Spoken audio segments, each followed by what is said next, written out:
Good evening and welcome to Scrapbooking with a Twist. We are going to make an embellishment tonight. This is one of the bi-monthly embellishments over on Ginger's Corner, and I'll have the link for that down in the description box. A lot of fun. We do several embellishments each month. We do two that are where we're on a team and we exchange 8 embellishments, and then we do one where we have a partner and it's a little bit more extensive, but we just do one for that partner. So tonight I am doing the bi-monthly swap that was called Brown Eyed Girl, and it was just to make anything and brown to be our primary color.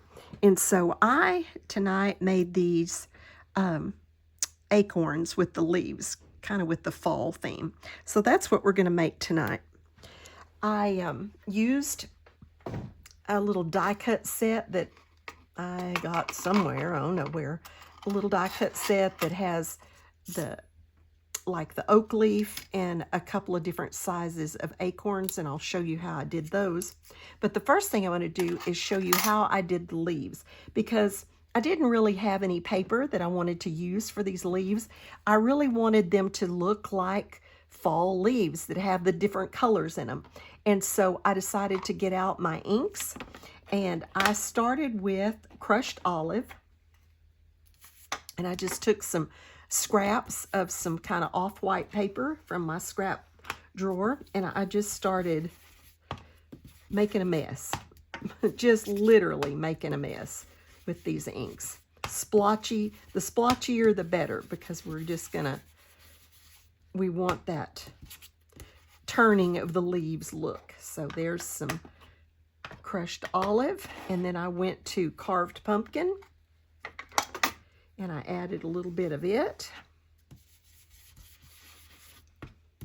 And these are my distress oxides, so they will lighten up a good bit. Okay, so there's some orange in it.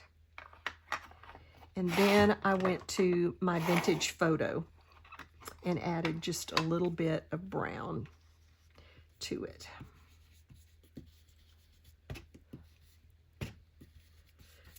Just the splotchier the better.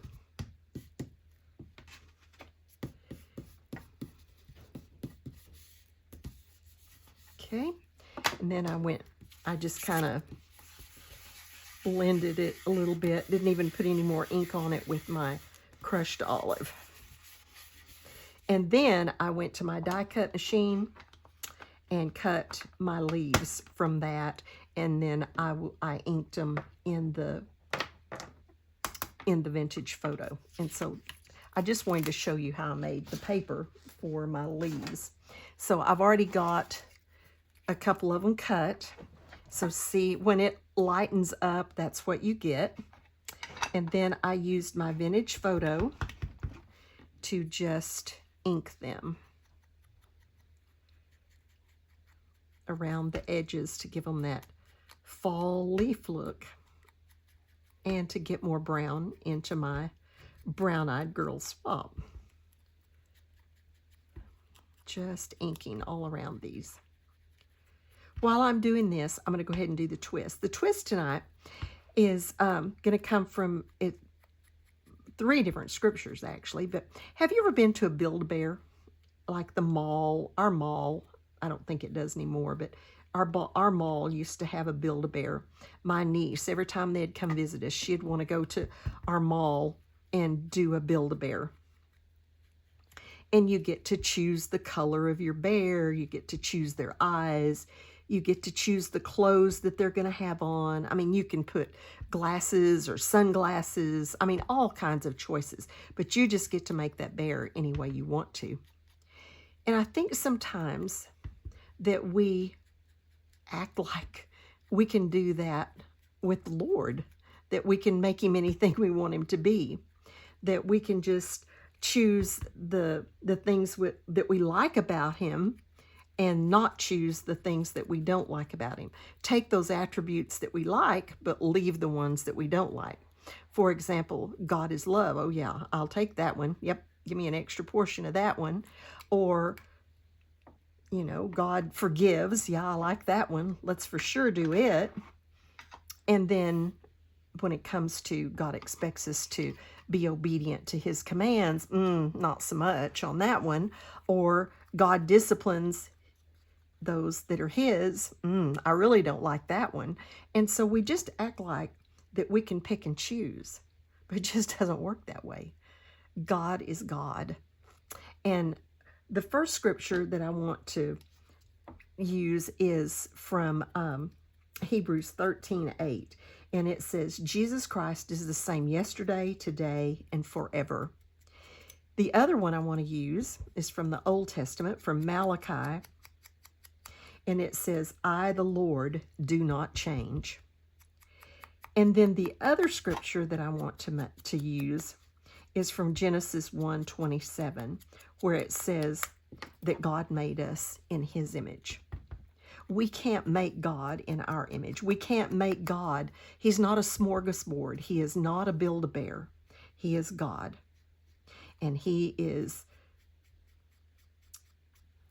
not, we should not try to change him and make him what's convenient for us. But we need to be obedient to him. And the sooner we figure that out, the sooner we understand that attribute of God, then the sooner we can have a better relationship with him. Stop trying to make him into what we want him to be, and we need to become what he wants us to be. So that is the twist for tonight. All right, these are the little acorns. I'm going to show you how I did them because they cut all one piece. And you can see I have brown tops on mine. So what I did was I cut them, whoops, come back here. I cut them out of craft all together. And then I went back and I used some brown, dark brown, and then I just laid that on there again and then trimmed up just to cut the top, just to have the top part. And that's how I was able, I wanted to add that layer to start with, and then I wanted to have, of course, the different color. Now, I could have just done them. I could have just colored that in with my markers, and I think that would have looked good too. But I wanted that extra layer, and so I decided to do it with the dark brown paper. Actually, I think it was kind of a little checky paper, maybe. It wasn't just a solid. It was just a scrap of something I had in there.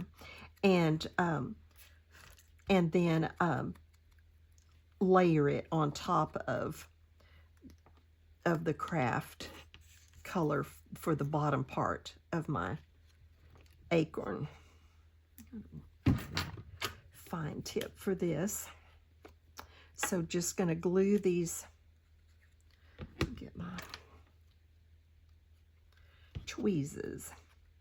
I don't know if you can tell, you can see it on this one, but this, it has a really nice embossed part.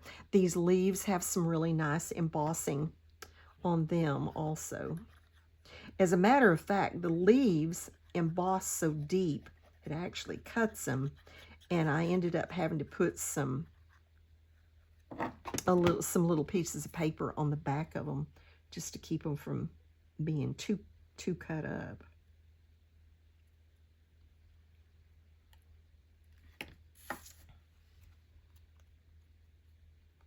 So just gluing that dark brown piece on top of our acorns.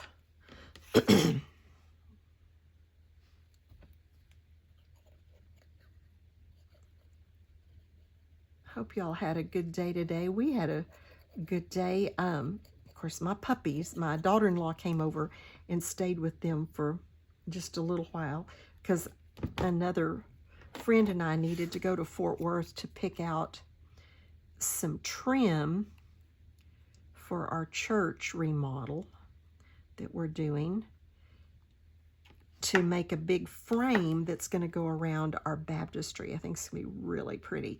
And the painters come next Tuesday. I'm so excited. It's going to make such a difference. It's going to be neat. Neat, neat, neat. So we went to do that, picked out a really pretty trim that we're going to use. Okay, now I'm going to layer my 2 leaves, and I'm going to like make one longer than the other one just to give it kind of a little bit of interest. And I'm going to, let's see, there we go. I'm going to use a little bit of foam tape so that they're not flat together.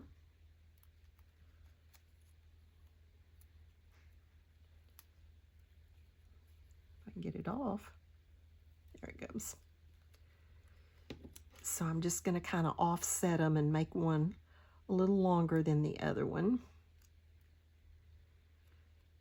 Get it out a little further. Maybe about like that. And then we'll put our acorns on, and I'm going to put the big one kind of on the bottom.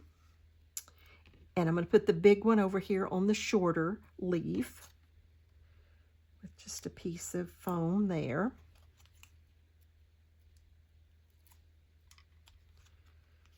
And I really would kind of like that tilted just a little more. If I can get it off, maybe. Yep. I want it slanted just a little more. There we go. Then put our big acorn on there.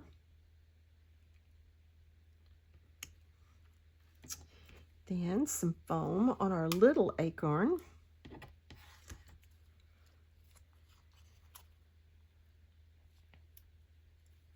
I have acorns falling right now. I have a big, huge, where my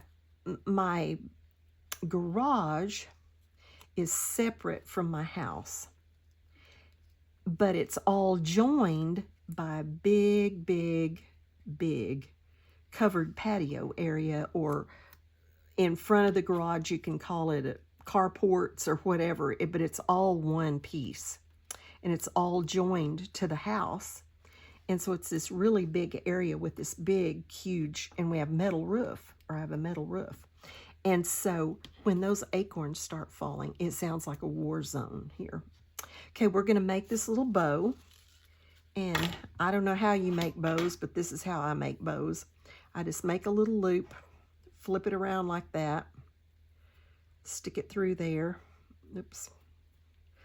Of course, I would mess up when I'm on video. Anyway, make a little loop, take it around like that, then stick it through there.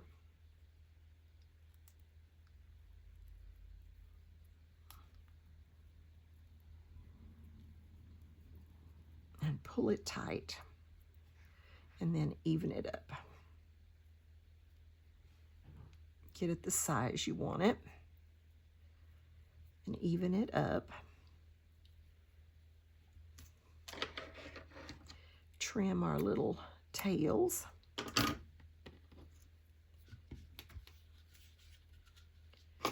And then I have somewhere, uh-oh, where did I lose my little this thing? Huh. I had all of that right in here. Where'd it go? Oh no. Huh. Well, that's tacky. Well, sorry folks. Anyway, I put that little flower on this with a glue dot, and then just glued that to the rest of it. So I'm not going to do it on camera. I'll have to get another one out and do that. But that's how I did it, and where it got off to, I don't even know. That's weird. So I had it in my little tray. But anyway, so, and I'm just using my Nuvo on the back of this because it'll hold. And get that off of there. Not quite so much. And then stick it right up here. Like I said, I'll get another one of those and put on there, but just stick it up there and hold it for a second, and it will hold. But I kind of liked the way these turned out. They're definitely brown, At first I thought my leaves might have a little more color, but I like them the way they are. And I could have gone back with more ink and made more color, but then when I saw the way they dried, I really liked them. So I did not go back and do that. But anyway, I will have to go back and find another. These were some little brads, and I just cut the little, things that go off of them so that I could just push them down on this as flat as I could. And I used a glue dot to put them on with. So that's what we made for this week's but this week's embellishment, and it was called Brown Eyed Girl. So look over on Ginger's Corner. There is a playlist. You can look over there and see all kinds of embellishments. If you're not a member of Ginger's Corner over on Facebook, I invite you to go over there and look at that and be a part of that and just enjoy that community. And I thank you for dropping by, and have a blessed day and be a blessing to somebody else. Thank you.